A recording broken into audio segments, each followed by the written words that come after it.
Prepare yourself. Nintendo, please.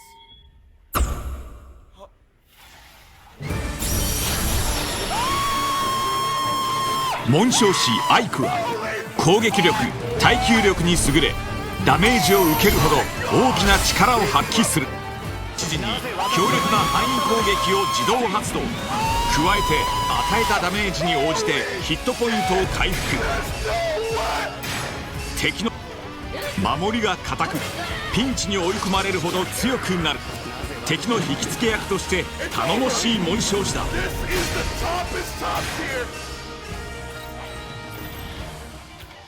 I honestly never thought we'd see the day where Ike returns to a mainline Fire Emblem game, so this has got me incredibly excited. It's been about 2 months since my last video, and so much information has been revealed about the game since then. Unfortunately, I've had a lot going on lately, including a move, and I wasn't able to cover all of the news as it was being rolled out. So with today being launch day for the game, I decided to make a little Ike hype video to get everybody excited and cover some of the most interesting bits of news. For those of you who are worried about spoilers, I won't be covering anything story related, only gameplay news. But if you want to go into the game completely clean, I would avoid this video. Info for the English audience has been pretty scarce when it comes to character classes, gameplay mechanics, emblem abilities, and so much more. So let's start with the mechanics. First, I want to clarify some things about the break system. As a reminder, a unit can only trigger the break effect when they have the weapon triangle advantage. When a unit is broken, they are unable to counterattack for one full round of combat, not a full player phase turn, just one full round of combat. Although, a unit can be broken multiple times in a row during one player phase. Units that are broken can still dodge attacks, so they aren't completely helpless. Next up is the smash mechanic. This can only be triggered by heavy weapons like hammers, blades, great lances, and great axes. When smash is triggered, the affected unit will be knocked back one space. If there's a wall or an obstruction behind the unit, they'll be broken instead of being knocked back, regardless of the weapon triangle advantage. After smash, we have the chain attack. Chain attacks allow any unit within range and the class type of backup to assist in an attack. I'll explain about class types later in the video. This can allow you to completely bombard an enemy with multiple units at once, and it seems pretty powerful. Along with chain attack, there's also chain guard. Chain guard is exclusive to key adept classes, or fist fighting classes. Chain guard allows a key adept unit to completely negate damage that would be dealt to an adjacent ally. Chain guard can only be used if your key adept unit has 100% health, and it's going to consume about 20% of their health. Moving on, we have revival gems. Revival gems have been in previous Fire Emblem titles, but are normally reserved for enemies and bosses, or demonic units from 3 houses. When a unit hits 0 HP, the revival gem will restore their health to 100%. This basically gives them an additional life, which is pretty crazy. Next, we finally have a great look at the Battleground Exploration. After a battle, you can explore the battle map and talk to your allies and find items, gifts, and bond fragments. You can also adopt any pets you find on the map. Whether an animal is eligible for adoption, though, depends on how much money you've invested into the country that the battle map takes place. Okay, so let's talk about the class system. If you're familiar with Awakening, Fates, and or 3 Houses class systems, then this won't look too unfamiliar to you. It's sort of a combination of all 3. For now, it looks like there are only 2 class levels: base level classes and advanced level classes, although I do think it's possible that we'll see some master level classes or special DLC classes down the road. To promote from base level class to advanced level class, you need to use a master seal item once your unit is level 10. If you wish to switch to a different class of the same tier or a lower tier, rather than promote, you'll need to use a second seal. The only limitation is that you'll need to have the correct weapon proficiency to switch over. For example, you would need to have an A rank in lances to switch to an advanced lance wielding class. Okay, let's go over class types. First up is the dragon type. Dragon is most likely reserved just for the main character. It's possible there is another dragon unit available at some point, but I couldn't say for sure. Dragon units always receive bonus effects for skills and attacks. Next up is the backup type. Backup units can participate in chain attacks that I mentioned earlier. Backup classes are usually infantry units that navigate the map on foot and wield one of the standard weapon triangle weapons. Then we have the covert type. Covert units gain double for terrain bonuses, so if your unit is hiding in a bush that grants them plus 10 avoid, they'll gain plus 20 avoid instead. Covert classes usually include dagger and archer units. Next, we have the key adept type. As mentioned earlier, key adepts can utilize the chain guard mechanic. Key adept classes are reserved for fist fighting and healer classes. The next type is mystical. Mystical units ignore an enemy's terrain bonuses when attacking with magic. Mystical classes usually include grounded magic users. Armor types are up next. Armor units cannot be broken even when they're at a weapon triangle disadvantage. However, they can be broken if they're smashed into a wall. Armor classes are pretty straightforward. The last two class types are pretty similar, cavalry and flyers. Cavalry gains natural higher movement, and flyers also have high movement and are not affected by terrain. Alright, really quick, I want to list off some classes that we know of so far. Of course, we have our protagonist exclusive class, which is a dragon class, base and advanced. Then we have various royalty-specific classes. Each of these classes seem pretty unique depending on who it is. I won't try to pronounce some of these names, but I'll display them here so you can see what they're all about. It looks like the Fiorne Royals start as nobles, the Brodia Royals start as lords, the Solm Royals start as sentinels, and the Illusion Royals start as wing tamers. Then we get into the more standard classes. First, we have the base class Sword Fighter, and it looks like you'll have the option to choose between Swordmaster and Hero when promoting from this class. And then the Lance Fighter class looks to have the choice of the Halberdier and Royal Knight for promotion, and the Axe Fighter can choose between the Berserker and Warrior classes. Archers can promote to Snipers or Bow Knights, and it looks like the Thieves do not have a promotion, and they're listed as a special class. It's possible that we could see a Master class of an Assassin later down the road, because in past games, Thieves usually promoted to Assassins. Mages can promote to Sages or Mage Knights. Martial Monks can become Martial Masters or a High Priest. And then the Dancer class is similar to the Thief class with no promotion. In past games, the Dancer class has never really had a promotion, so it's probably safe to assume they won't have one in this game either. Armor units can promote to a General or a Great Knight. Cavalier units can promote to a Paladin or a Wolf Knight. Wolf Knights are pretty new and they look super strong. And finally, we have Flyer units who can promote to either the Griffin Knight or a Wyvern Knight. Griffin Knight also looks super sick. Okay, now onto my favorite bit of news, the Emblem Spotlights. Each emblem grants 3 engage weapons, various engage skills, and engage abilities or attacks. Starting in order, we'll go with Marth. He grants Rapier, which does bonus damage to cavalry and armored units, the Sword Mercurius, which grants double experience points when used, and his Falchion, that grants bonus damage to dragon foes. Some of his skills include increasing your avoid stat when initiating combat, granting additional attacks, restoring HP by 20% when it's below 20%. And his engage attack, Lodestar Rush, is a 7-hit attack, dealing 30% of damage per hit. This 7-hit combo can be 9 hits if the unit is a dragon. Celica grants the weapons Seraphim, which gives bonus damage to corrupted foes, the Recover Staff, which heals up to 40 HP, and the Ragnarok Tome. Some of her skills include dealing a proportion of enemy damage back to them, granting increased damage when above 1 health, and she is able to attack twice in one turn at 50% damage. Her engage attack, Warp Ragnarok, allows her to teleport within 2 spaces of an enemy within 10 squares away and casts Ragnarok.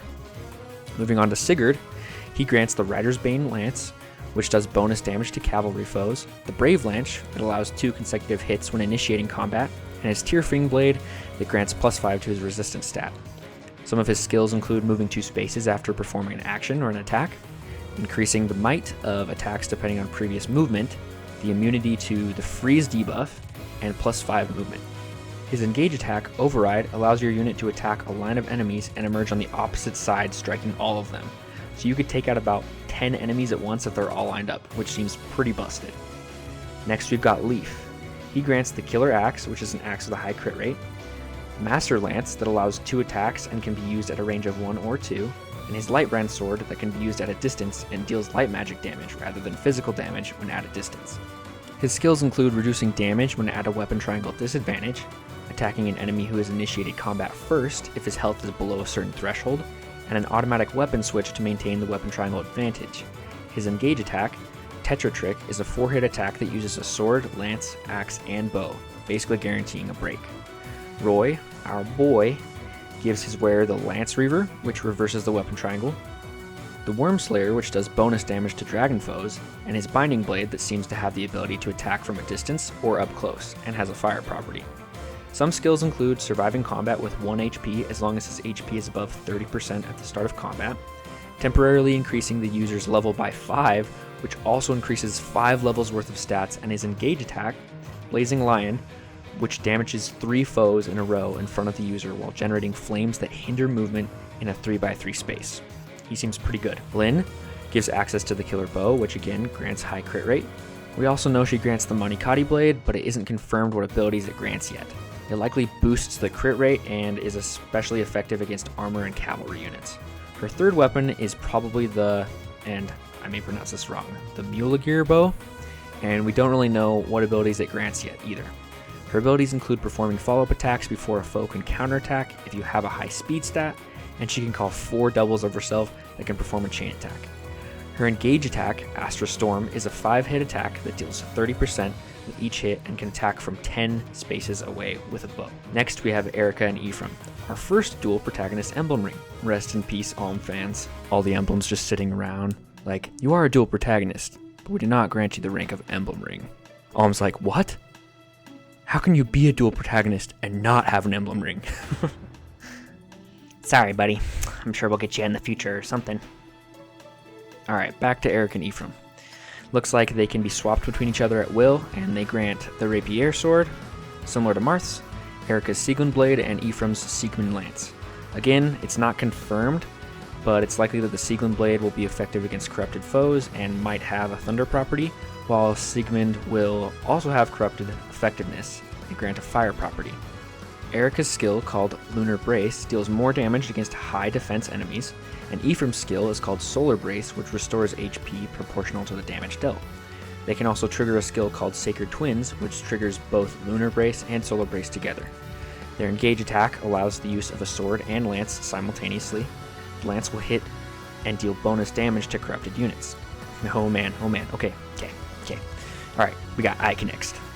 Can we just stop for a second and okay, look at this guy, look at us. Hey, look at us. Look at us. Huh? Who would have thought? Not me. He looks so good. Okay.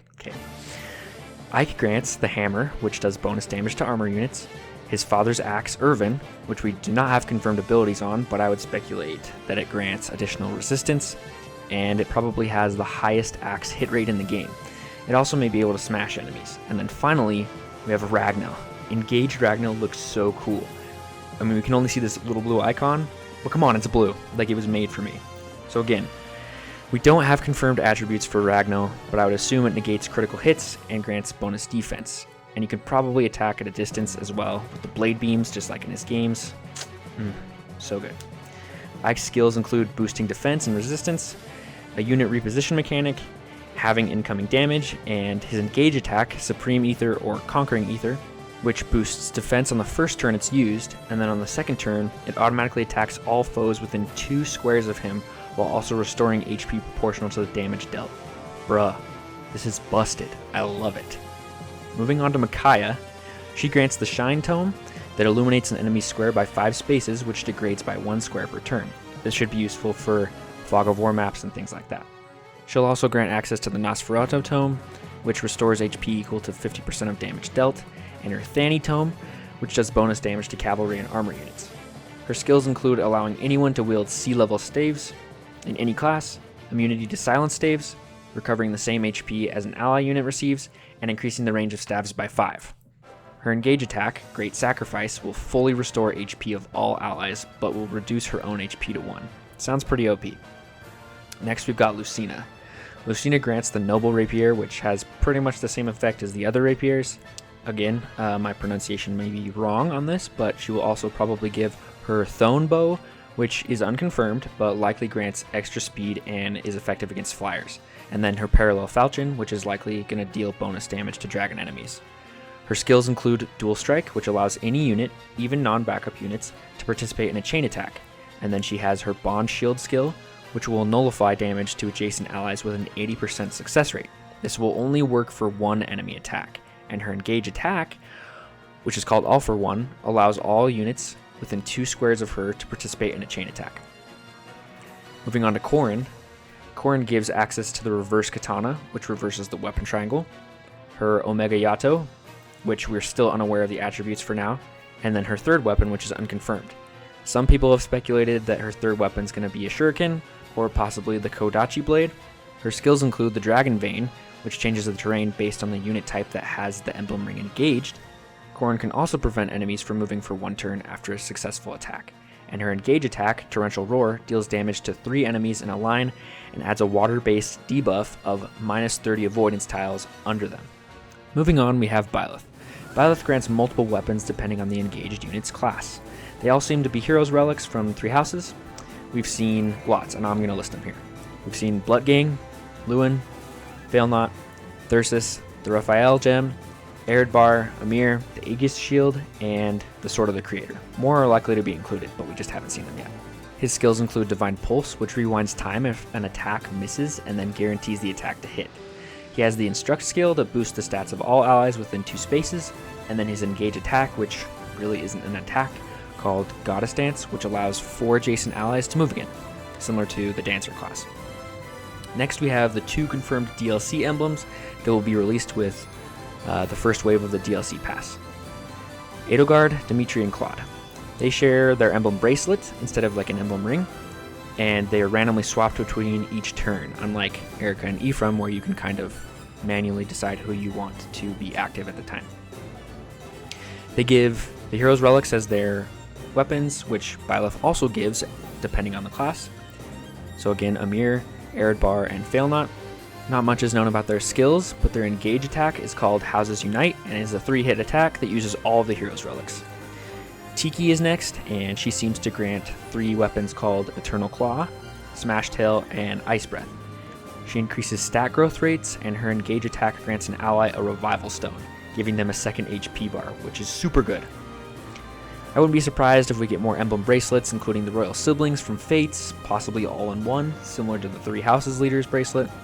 I wouldn't be surprised if we saw Crom, Robin, Hector, Ellawood, Seliph, and our poor boy Alm. Okay, the last thing I want to touch on is the engaged outfits. So clearly, everyone adopts the outfit of the emblem they engage with. Their hair changes color depending on the general color of that emblem. The blue wings or the elements on the outfit change depending on the class type of the unit. So it looks like armor units get this big ball thing. Cavalry units get the windmill graphics card fans. Flyer units get thin wings. Backup units get the weapon master rack. Mystical units get floating magic runes. Key adept units might get just like this little glowing particle effect around their hands and feet. Covert units get this dope looking Tron visor with a headband. And then of course, Alear gets like a unique dragon wing design of their own. I'm not sure if there's any other unique designs, but we'll have to see. Anyway, I think that's everything I wanted to cover today. I hope you all go out and buy this game. If you've never played a Fire Emblem game before and you aren't sure where to begin, I think this is a good one to start with. It'll introduce you to the past protagonists, and maybe you'll find someone interesting and it might spark interest for older games. It has a lot of classic Fire Emblem tropes and mechanics, and it looks like a lot of fun. I think it's a perfect entry point to the series, and that opinion might change after I've played it, but I'm pretty confident that it's a good starting point. Hopefully all this info isn't completely expired later today, because the game does come out today, and once everyone plays it and discovers the truth and how wrong some of the speculation may be. But man, I cannot wait to play this game. Leave that like for Ike and hit that subscribe button if you fight for your friends. I'll see you guys next time.